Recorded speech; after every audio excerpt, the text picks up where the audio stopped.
Olá, JC Explica está no ar e o nosso convidado é o governador do Rio Grande do Sul, Eduardo Leite, que está aqui com a gente. E o papo aqui vai passar por temas de economia, de política e pandemia, claro, e é um conteúdo que vocês podem conferir no caderno Dia da Indústria, que é uma das principais publicações do Jornal do Comércio, porque traz principalmente o que a economia está passando, e nesse ano, especialmente, a gente vai ter uma edição com entrevistas exclusivas com executivos das principais companhias que atuam no Rio Grande do Sul, de multinacionais, as nossas gaúchas aqui nativas. Tudo bem, governador? Bem, Patrícia, prazer estar aqui contigo. Vamos ter uma boa conversa, certamente. Governador, eu queria abrir a nossa conversa aqui pelo assunto que tem a ver com economia e tem a ver com uma das plataformas do seu governo, que é o tema das privatizações, que nós estamos aí num ano, que deve ser provavelmente o ano em que a gente pode ter a maior safra de alienação de ativos do Estado. Como o senhor está acompanhando os processos, principalmente que envolvem a CE, que inclusive já teve, né, uma dos leilões e agora são esperados próximos, mas principalmente numa questão que tem pautado muito o tema, que é a judicialização do processo. Eu queria saber do senhor primeiro quanto isso preocupa e quanto isso pode, digamos, afastar eventuais novos investidores, futuros investidores, em função da questão básica que a gente sabe que preocupa sempre o investidor, que é a insegurança jurídica. Como é que o senhor analisa esses fatos e o impacto disso na privatização da própria CE e também nas próximas que virão? Olha, Patrícia, a judicialização, né, no Brasil é um fato recorrente. O nosso estado, o Rio Grande do Sul, ele tem essa característica também. Eu costumo dizer que acaba se desenrolando no judiciário, muitas vezes, o terceiro turno das eleições, né? Nós temos um primeiro turno, um segundo turno, e os que estão descontentes com a decisão popular, que depois foi legitimada também na Assembleia Legislativa, através das discussões que se desenrolaram, tanto para retirar o plebiscito quanto para a venda das empresas, inconformados, buscam judicialmente tentar combater algo que foi decidido pela própria população. Vamos lembrar que foi falado amplamente nas eleições sobre o processo de privatização dessas empresas, não só por mim, como por outros candidatos. Aliás, o povo gaúcho levou ao segundo turno 2 candidatos que defendiam as privatizações aqui no Rio Grande do Sul. Então, é um assunto que me parece já superado do ponto de vista da opinião pública, da decisão da população. E eu tenho muita segurança de que nós vamos conseguir superar os entraves jurídicos e garantir que haja a consolidação desse processo todo, com o contrato para podermos transferir a CE distribuidora para a compradora, que foi a Equatorial, e assim o Estado poder voltar a receber o ICMS, né, que é fundamental para sustentar serviços do Estado. Nós estamos falando de cerca de 80 milhões de reais a mais por mês, que virão a ser pagos imediatamente no mês seguinte pela compradora da companhia.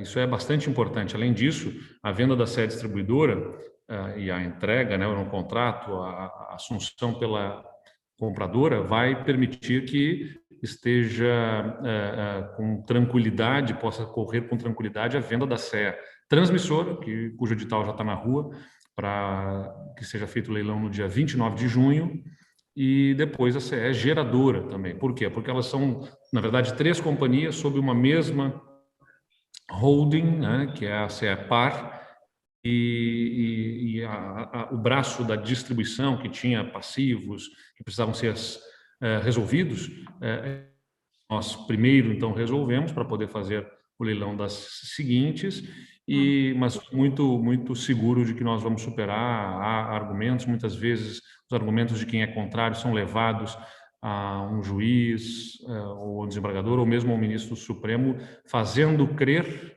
né, algo que não é verdadeiro, como foi no caso da CE distribuidora, né? Levaram uma liminar argumentando que os servidores exautárquicos ficariam a descoberto. Não é verdade, eles serão assumidos pelo Estado, ou que a retirada do patrocínio da Fundação CE de alguma forma, contrariava ou deixaria também os funcionários desprotegidos, o que não é também verdadeiro.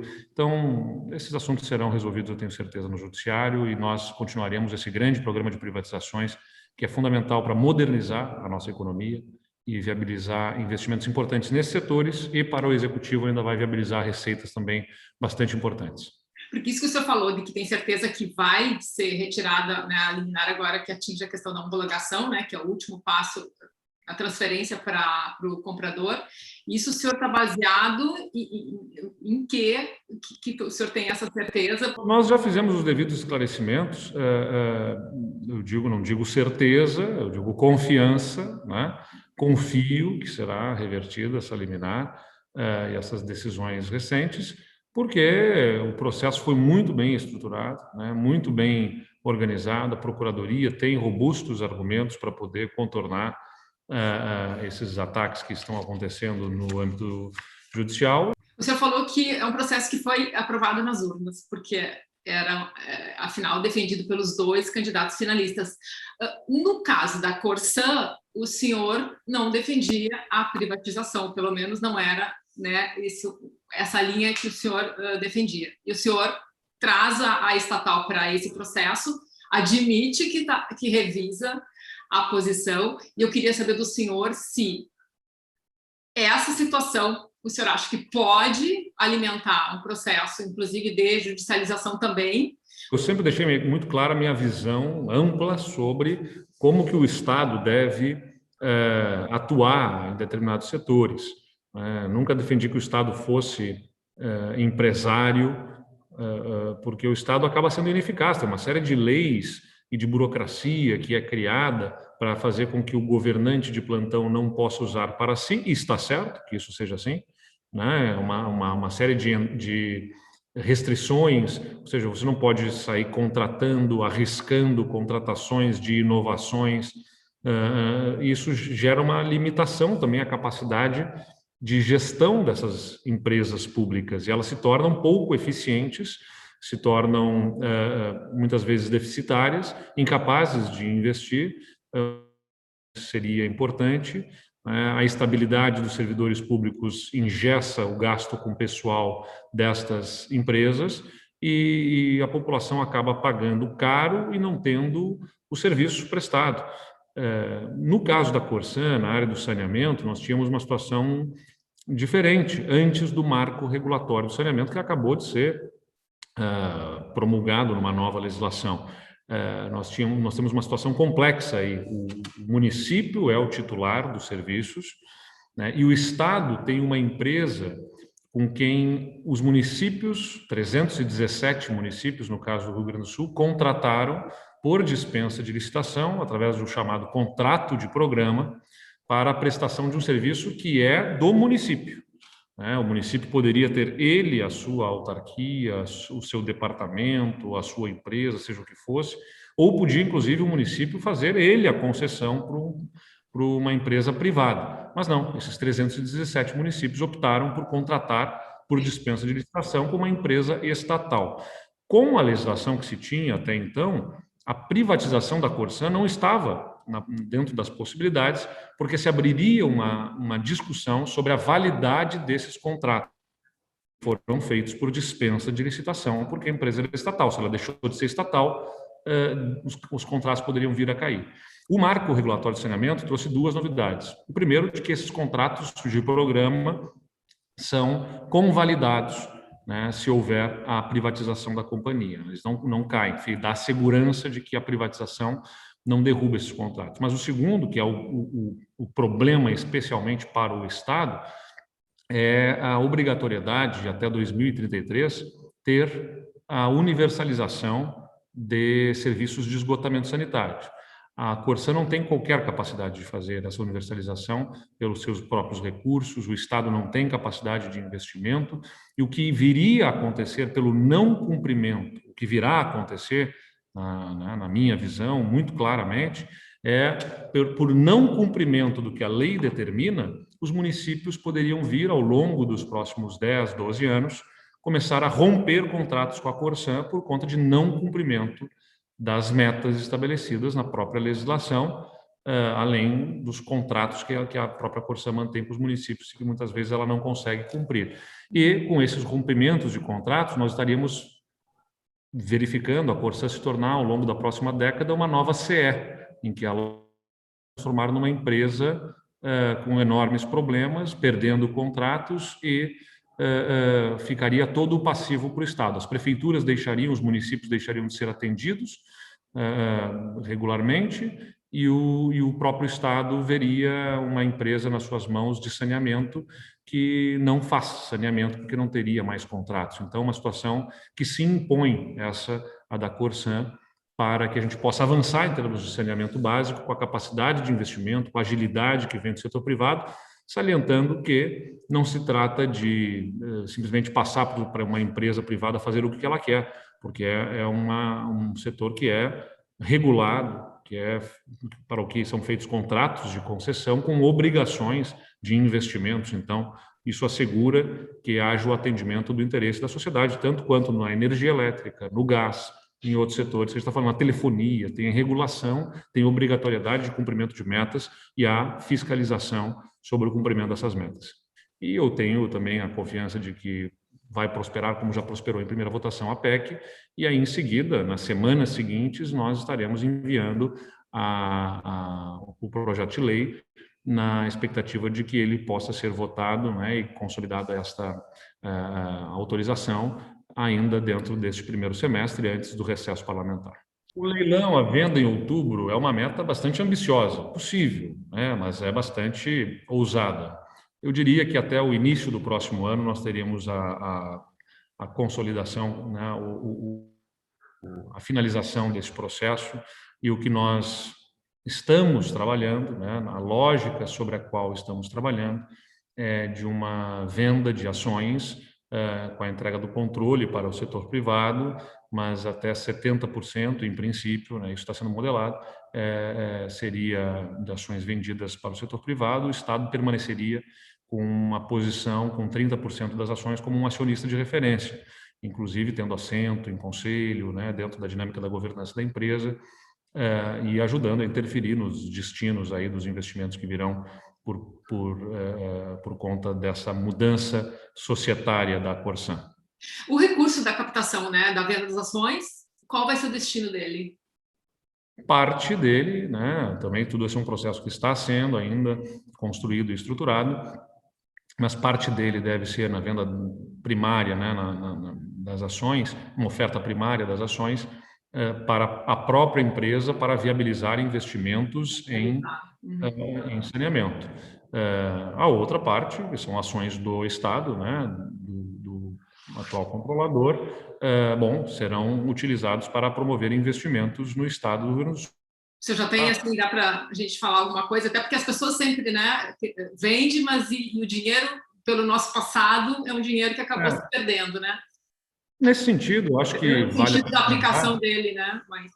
Eu mesmo sempre fui muito crítico dessa forma como o Estado conduziu ao longo das décadas o perfil do seu gasto, né? Usou dinheiro dos depósitos judiciais para pagar despesas correntes, usou vendas de outras empresas para despesas correntes, enfim, e ficamos sem ver os investimentos. É importante que haja investimentos. Nós estamos estruturando um programa grande de investimentos nas estradas do Rio Grande do Sul para acessos asfálticos, ligações regionais e manutenção de rodovias, entre outros investimentos em diversas áreas, desde reformas de escolas a ampliações de hospitais, num grande plano de investimentos públicos que vão ajudar também na retomada econômica do Estado, porque as obras públicas por si só são importantes também na movimentação de empregos nas regiões, né? A construção civil é um fator importante de empregabilidade e também é importante lembrar que é a oportunidade que a gente tem de fazer investimentos. Nossa despesa com a dívida excede em mais de 200% a receita corrente líquida,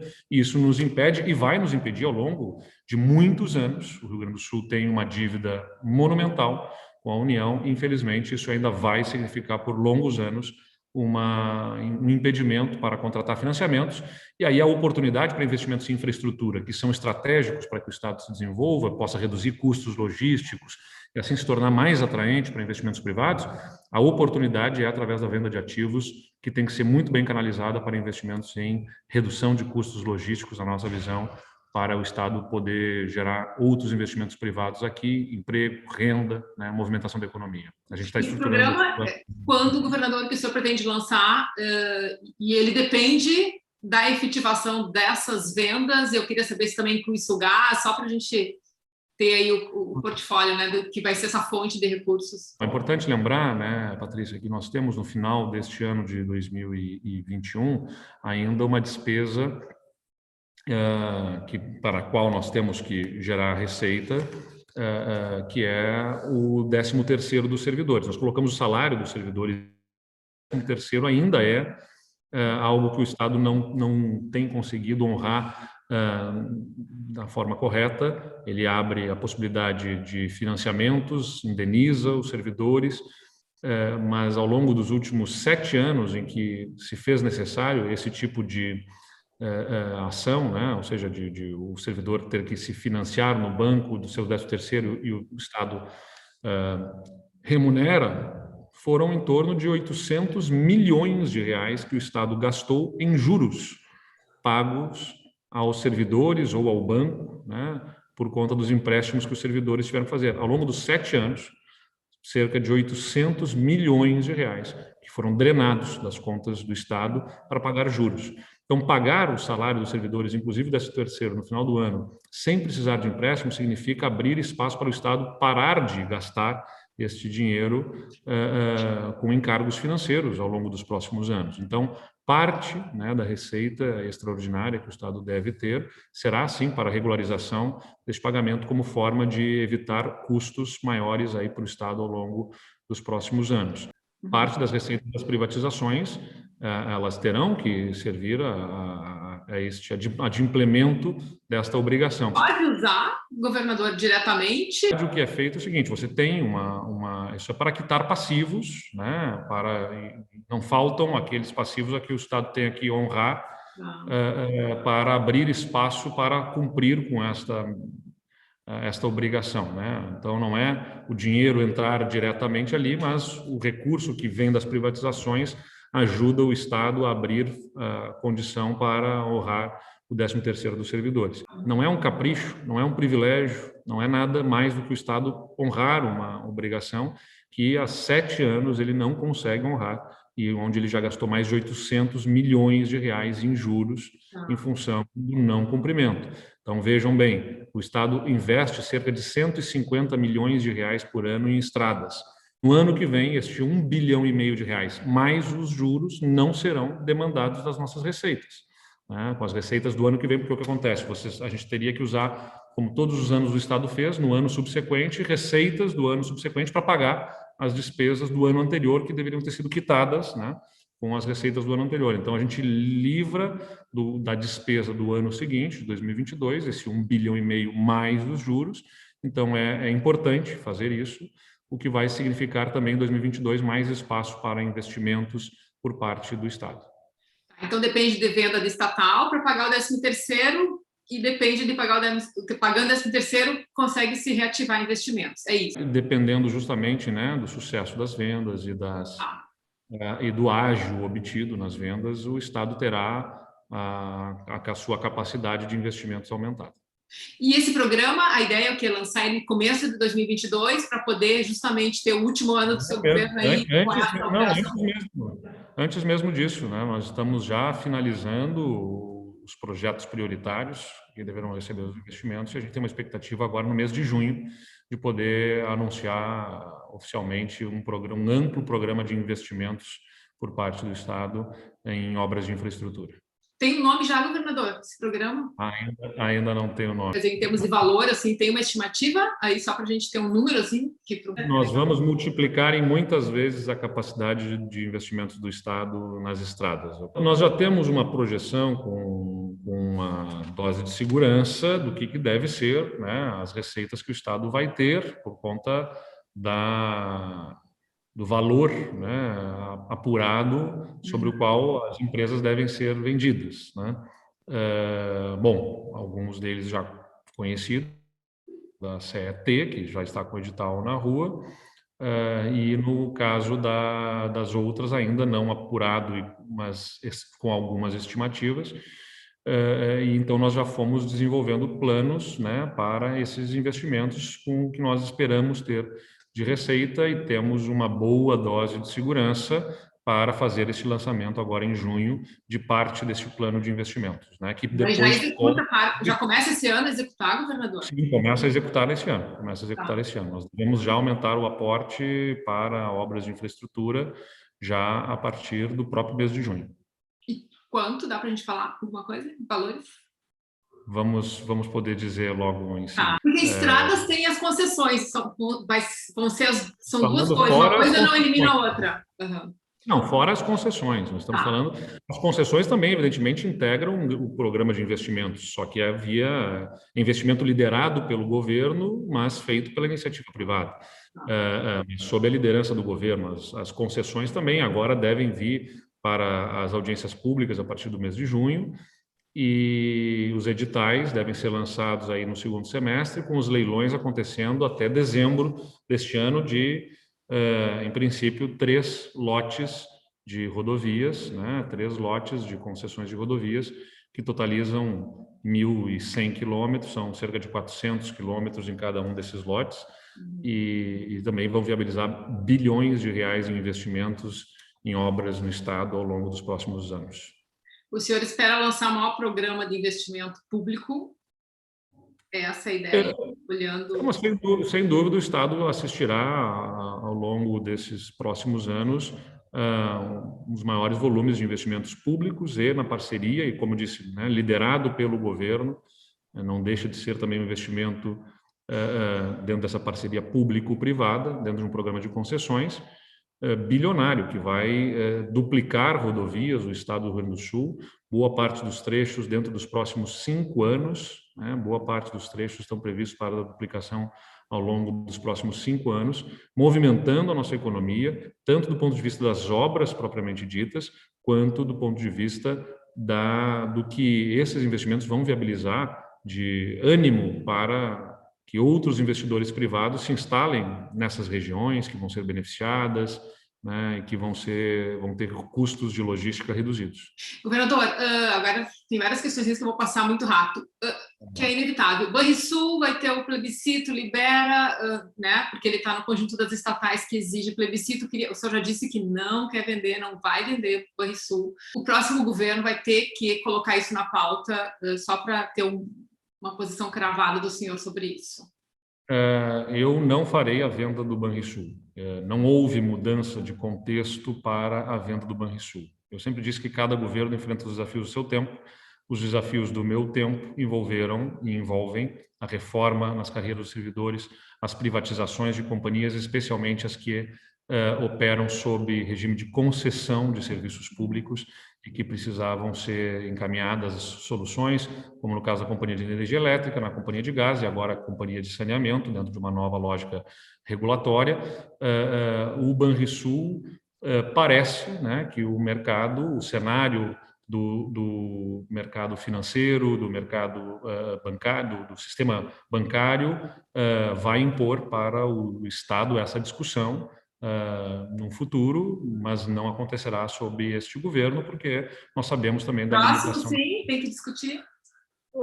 Eu não sou candidato à reeleição, né? Então não será comigo que esta discussão acontecerá. Mas eu acho que vai se impor a discussão, talvez para o próximo governo, sobre o quanto que o Estado deve ter um banco comercial como o Banrisul, em função das mudanças tecnológicas que estão acontecendo e que estão mudando este mercado. Mas eu reitero, né, não será feito neste governo, porque sei da limitação política que se impõe, especialmente a partir do segundo semestre, quando estaremos a 1 ano das eleições. O debate acaba ficando já difícil e não será levado adiante esse debate por este governo.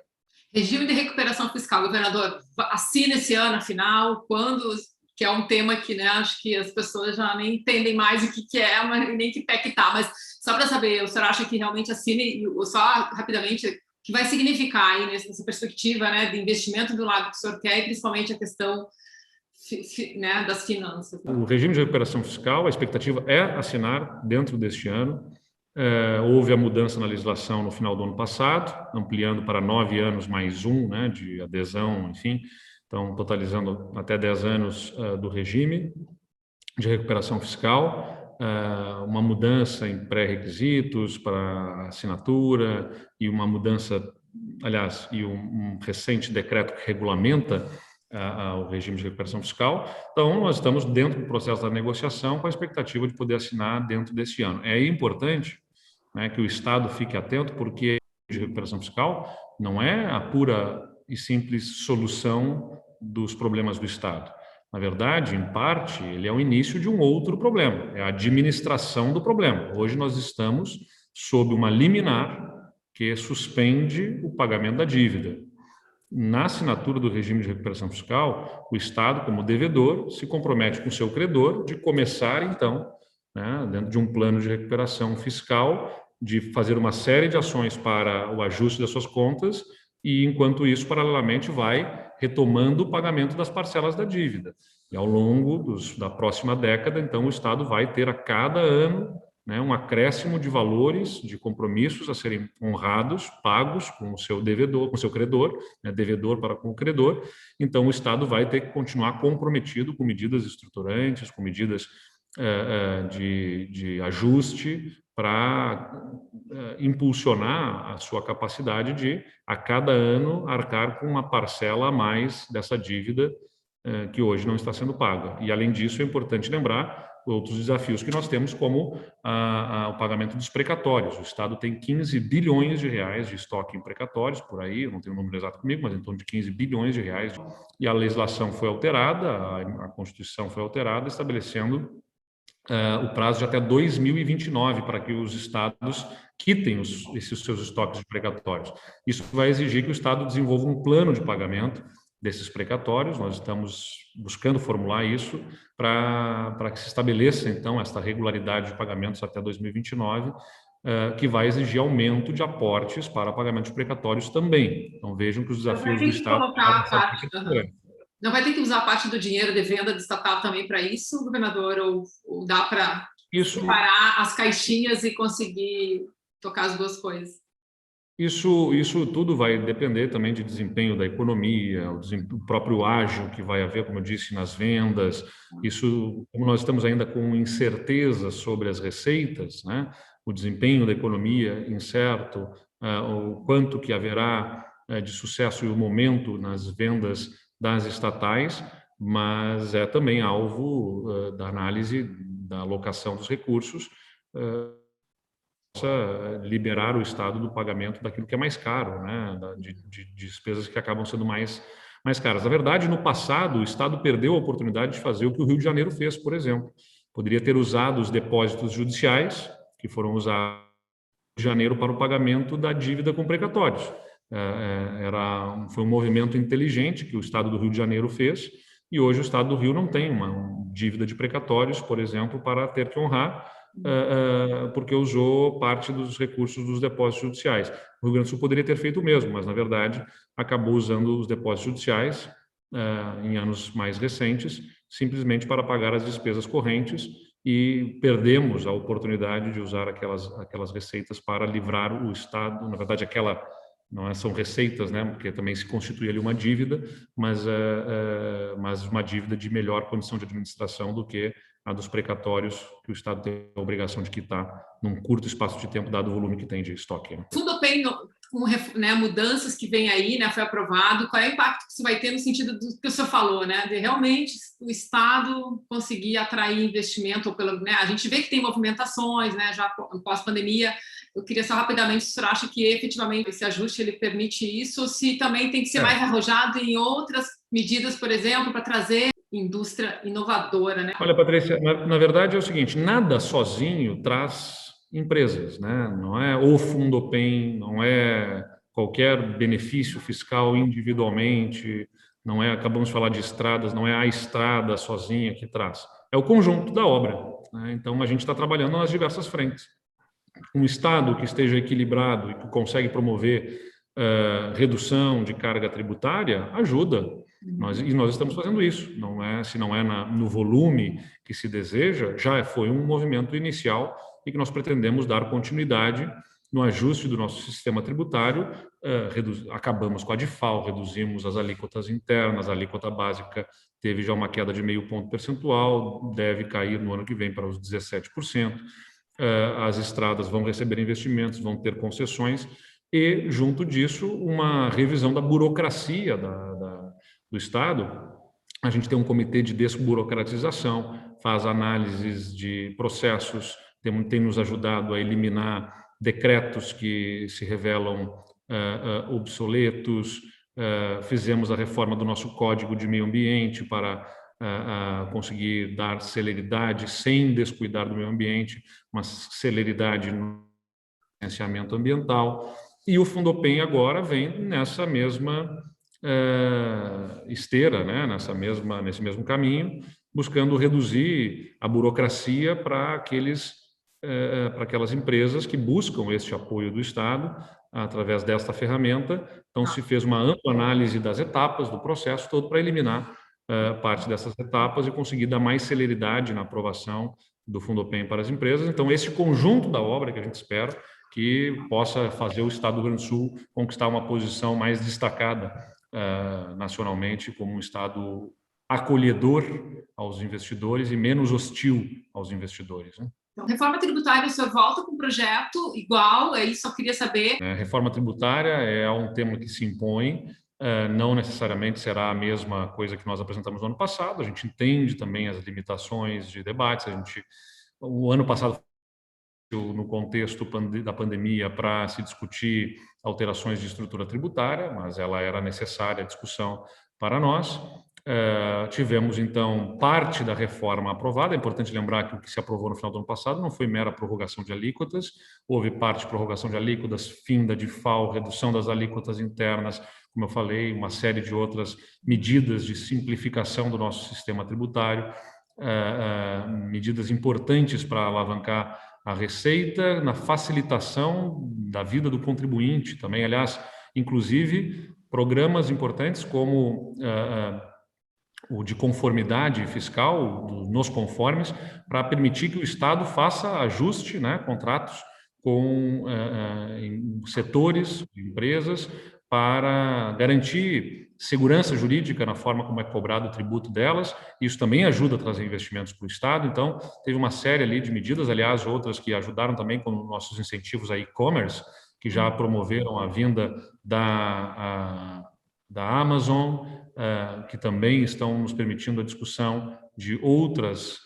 bandeiras, outras marcas aí que estão também olhando para o Rio Grande do Sul como um centro logístico para implementar as suas unidades de distribuição. Então, a reforma tributária está neste momento e está é possível... Como que falhou? Está sendo revisada, está sendo revisada pela nossa equipe para que a gente possa agora também, em junho, eventualmente, né, tendo isso consolidado que devemos apresentar, levar à Assembleia, porque, como eu disse, não se trata de resolver o meu governo, se trata de resolver a próxima década do Rio Grande do Sul. Isso tem que ser, como eu falei, vai ter uma série de despesas adicionais que o Estado terá ao longo dos próximos anos. Eu tenho preocupação com o futuro do Rio Grande do Sul, não tenho preocupação com o próximo ano, com o último ano do meu governo.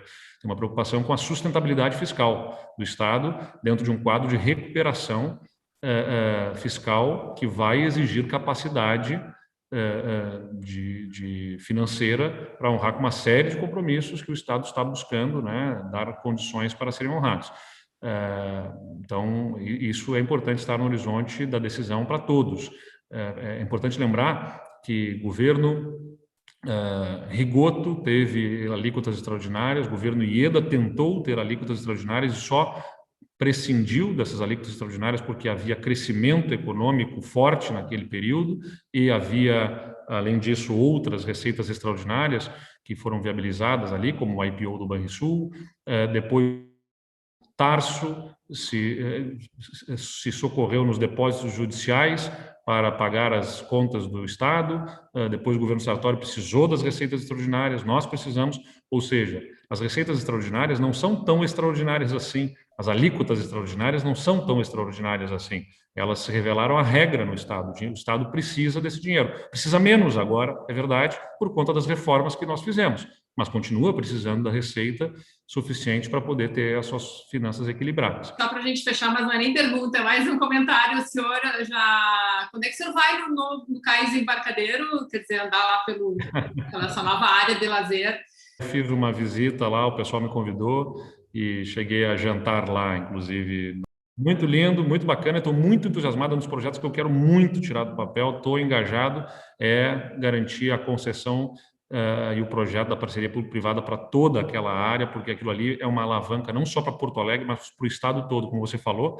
A gente precisa trazer a economia da inovação, da criatividade para o Rio Grande do Sul, e nesse sentido, né, além de tudo que a gente falou, estrada, burocracia reduzida, redução de custos tributários, é fundamental que o ambiente urbano seja também qualificado para receber essas empresas. Essas empresas buscam estar em locais em que as pessoas tenham satisfação de viver, né, e que haja espaços para interação, para se encontrarem as pessoas, porque é exatamente desses espaços que inspiram que surge toda a capacidade criativa de um povo, e então tem tudo a ver com o que a gente quer para o futuro do Rio Grande do Sul. Um espaço como aquele é inspirador, capaz de gerar sinergias e interações que vão se conectar com essa economia que a gente quer ver acontecendo cada vez mais no Rio Grande do Sul, essa economia da inovação, da tecnologia. Então, eu estou muito engajado a fazer